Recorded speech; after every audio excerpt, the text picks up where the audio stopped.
Welcome back to the Good Green Home Show with Rich and Shauna. Today we have a beautiful guest, Brie Arthur, who is also an expert on horticultural and foodscaping. Foodscaping. I'm telling you, I like Rich. that word, but I'm not sure what it is. Well, we're going to learn more about it today. Brie, how are you? I'm great. How are you? Oh, fantastic. Thanks so much for coming on the show today. Thank you so much for having me. It's Absolutely. a pleasure. Well, since Rich asked the question, tell us more about what foodscaping means to you. Well, foodscaping for me is the logical integration of woody ornamentals with edibles in a common everyday sort of landscape situation. And the goal, of course, is to make this HOA approved so that people in the suburbs can actually grow food in a beautiful way and not break any rules. I'm kind of the rule breaker since I have a front lawn vegetable garden. So far, my city and my HOA is actually fine with the front lawn, but I know that many other HOAs question, front lawn gardening. Oh, yeah. And general. there's always that one neighbor that wants to complain, too. So you got to be careful if you're breaking the rules. You don't want to give them any ammunition. One thing you can do is you feed them cucumbers. Shauna bribes her neighbors with martinis, from what I understand. So martinis and herbs. It works. Wonderful. Now, what kind of foodscaping do you have in your own garden? Well, I grow everything year-round here in central North Carolina, Zone 7. We're really fortunate to have an environment that sort of enables us to grow food all year long. I actually have wheat growing in a landscape bed in my front yard, and lots of kale and mustard, chard, radishes, lots of root vegetables. I've been on a root vegetable kick this winter, so parsnips and turnips, all kinds of things. I just have been harvesting kohlrabi yesterday. Wow. Well, my research on you, Brie Arthur, indicates that you are like a tomato fanatic, and you've got lots and lots of varieties of tomatoes. So is that correct? That is correct. I am obsessed. And of course, my tomato season doesn't start for 2 more months. So I have to keep myself occupied through the winter dreaming about tomato season. Absolutely. Now, this show is actually going to air in May. So I think that you will be well into your tomato season when this gets going. Now, you have an annual tomato tasting event that is astounding. Tell us a little bit about that. I do. Well, we first did this really as a means of getting rid of some of our fresh fruit. But now we do the annual tomato tasting as a fundraiser for different garden projects at the J.C. Ralston Arboretum in Raleigh. So this year we're happy to announce that we will be fundraising for their new edible garden that will be being installed hopefully by 2016. Wonderful. So how many tomato varieties do you grow? Last year I started off with 86 different cultivars of heirloom. 86 heirloom cultivars? I didn't even know there varieties. I didn't even know there were 86 heirloom tomato varieties. Holy cow. I can barely grow 2 different varieties. I had the worst summer ever for tomatoes. So you are a superhero. Well, it's not without its challenges. Of course, here in the South, I'm growing on a property that used to be a tobacco field. So I have all kinds of insect and disease issues that I have to battle. So every year I have to be more creative as to how I'm going to successfully grow them. But I'm excited this year we'll actually be showing that progress through Growing a Greener World to help inspire everybody to see that they can also grow heirlooms successfully. Absolutely. Now, do you have a secret planting tomato tip? Because every tomato grower does. I would love to hear what can we teach the end consumer that's watching our show right now about planting tomatoes? Calcium and consistent water, period. Calcium. Yeah. Don't let them dry out. Don't let them get too saturated. Keep them evenly moist so you won't get cracks in your fruit. And give them more calcium than you could ever imagine. And you can do that organically as well. Very easily. Actually, I wouldn't even know how to begin doing it with inorganic substances. But yes, I like to use powdered calcium. Absolutely. So you're not dumping like a gallon of milk on your tomato crop. You're actually getting powdered calcium from the Independent Garden Center. And mixing it in water. You know, I've heard, I have a girlfriend who insists on eggshells. She saves all her eggshells all year and rinses them off and dries them. And then she mixes calcium additive and then also eggshells in. I'm thinking that they just provide more calcium. So the theme of calcium, calcium, calcium seems to be the big message. Mm-hmm. Definitely, blossom end rot is the biggest challenge that I think growers across the United States deal with. So calcium is the main solution for that. Well, it doesn't calcium isn't blossom end rot a direct result of a calcium deficiency in the tomato plant? Am I correct? That's right. Well, so there's that's also why if prevention. if you don't water consistently, though, that's likely to bring on the bottom end rot as well. So. Either way, she's got it going. You know, I'm thinking that I need to do better ground watering. Last year, I watered with kind of a sprinkler system, and my tomatoes, of course, fell down with blight. And it was quite a disaster. You watered them, got the foliage wet all the time. Yeah, it was really a bad move on my Not part. ideal. And so this year my plan is to do a groundwater system, like just attach it to a hose. Now, Brie, do you have a special watering system or do you just have a drip irrigation? How do you do your watering? Well, I actually water a lot by hand, and you have a lot of control that way. I just drag a hose all around.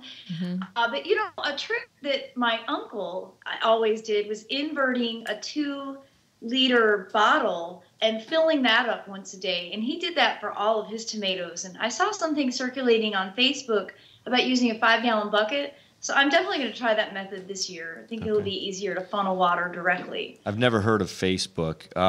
So now let's go back to these heirloom varieties. You know, why heirloom? And what, for the listeners and viewers, what is an heirloom vegetable?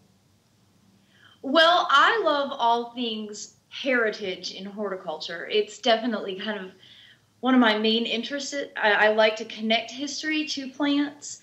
And I really started growing heirlooms to prove to people that we could here in central North Carolina.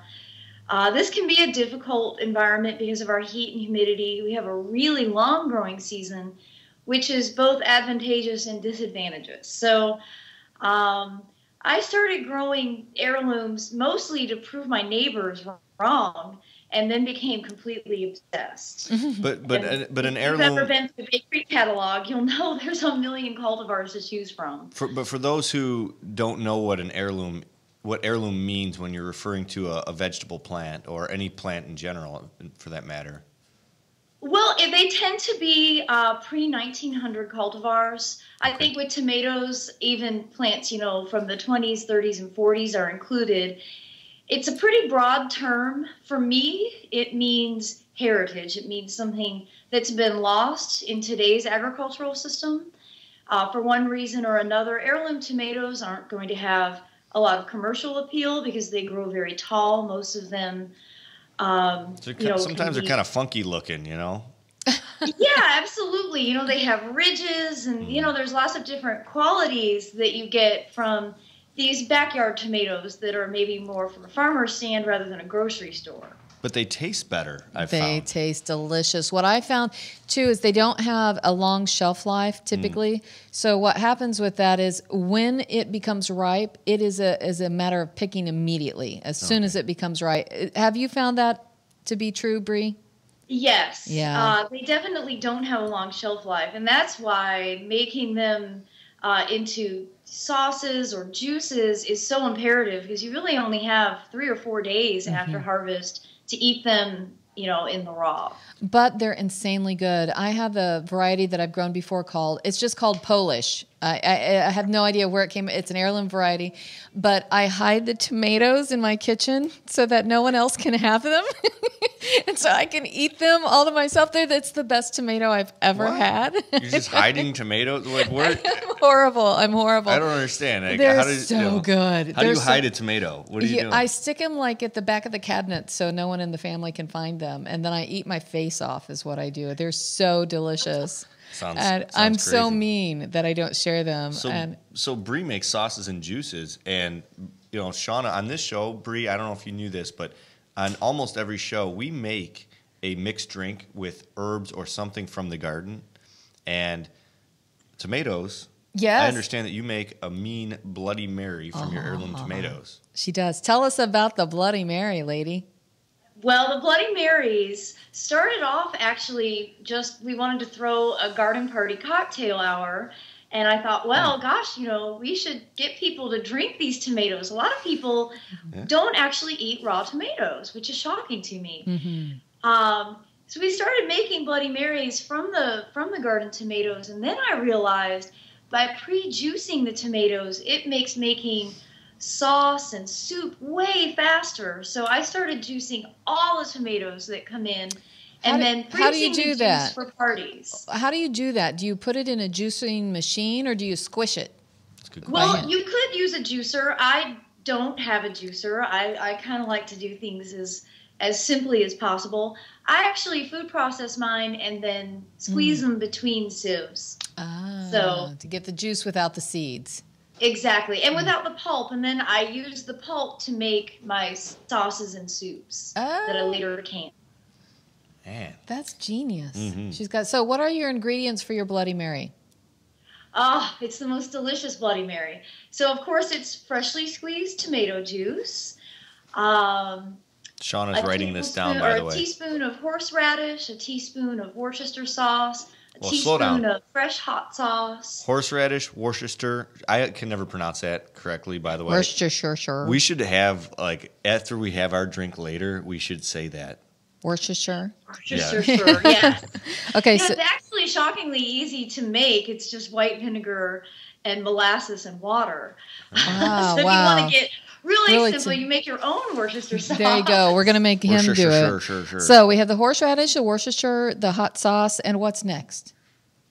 Well, my kicker is actually using a little dollop of dill pickle juice, which are from my homemade dill pickles, which of course is just white vinegar and cucumbers and salt. It completely changes the flavor and makes it super unique. Mm-hmm. And then to top it off, I do a teaspoon of a really thick aged balsamic vinegar. And that gives it some sweetness.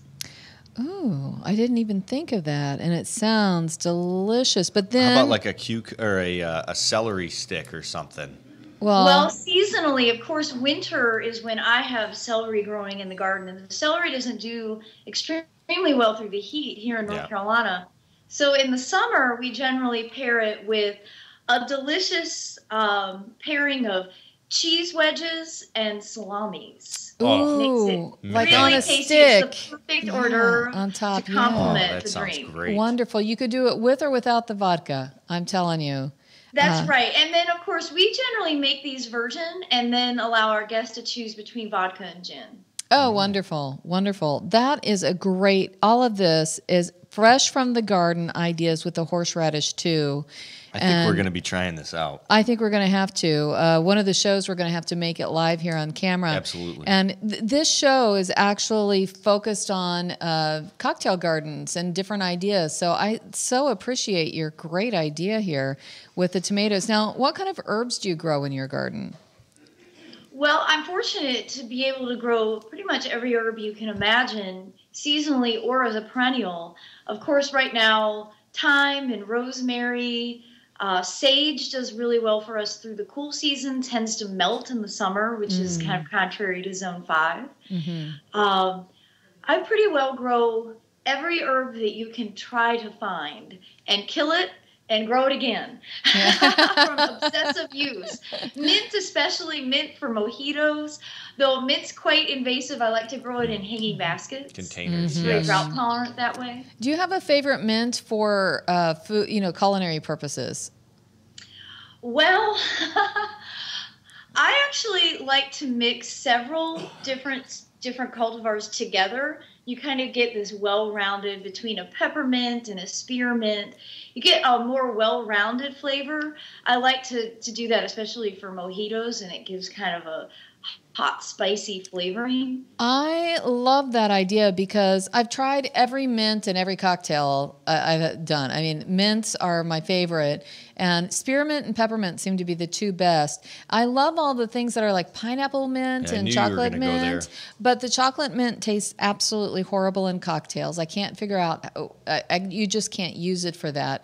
But it's not meant to be muddled. No, it's not, but it grows so prolifically, so you can pack it into vertical wall systems or your containers, and it is a spiller. It just spills and spills and spills, and it grows and grows, and it's just gorgeous. So as mints go, I think chocolate mint is probably the most powerful hanger over, streamered over the side. But not a great one for mixed drinks. It's not, no. So I'm going to go with Brie's advice and mix the mints together. I've never done that before, Brie, and we'll have to do a blog post on that, on how, and teach people how to do it, because I think that's a great idea. Yeah. Terrific. It's definitely an easy solution. Well, I want to know what you're going to be doing for 2015. You hinted a little bit, but tell the audience where we can find you on TV this year. Yeah, I'm very excited to announce that I have joined the cast of Growing a Greener World, a public television program about green lifestyles and sustainable living. Hooray! And we'll be filming here out of my 1-acre suburban foodscape to give people ideas on how they can integrate food in their everyday landscape. So I think we are going to be on the right track for using that suburban sun and irrigation for something more than just the aesthetic. So Growing a Greener World with Joe Lample. That's right. Yeah. And where can listeners or viewers tune into that show? Well, it's on regional PBS stations, and you can find it at growingagreenerworld.com. That's what I was going to say. All seasons and episodes are available. They're all online. So especially when I have a cold and I'm stuck at home and I don't want to watch any regular TV, I watch all the Joe Lample shows. I go on his website and I watch them all. I'm such a garden nerd. I totally love it. And you are going to be fantastic on the show. Your garden, I've seen it in photos, and my goal, my secret plan is to get out there and find a way to visit you in person. So we're going to make that happen sometime soon. That's right. Great. Well, thank you so much for coming on our show. We really appreciate it. Yeah, thank you, Brie. And very nice to meet you via Skype here. It's funny how we in this industry are meeting people online so much more in any industry. And just, remember earlier I said I had never heard of Facebook, but I was actually being facetious. So. No. Yeah. I just was wondering if you caught on that. So. Yeah, just a little. He's a troublemaker, and I have to sit next to him every day. That's true. Well, thank you so much for having me. It's been such a treat to dream about the summer. Oh, there you go. Well, happy growing tomatoes, and I can't wait to see you mixing live on camera. I hope you're going to make these excellent cocktails and Bloody Marys for everyone to share, and we'll be right there following you every step of the way. Thanks again for being on our show, and we'll talk to you soon. All right, thank you. Thank you, Brie. Okay.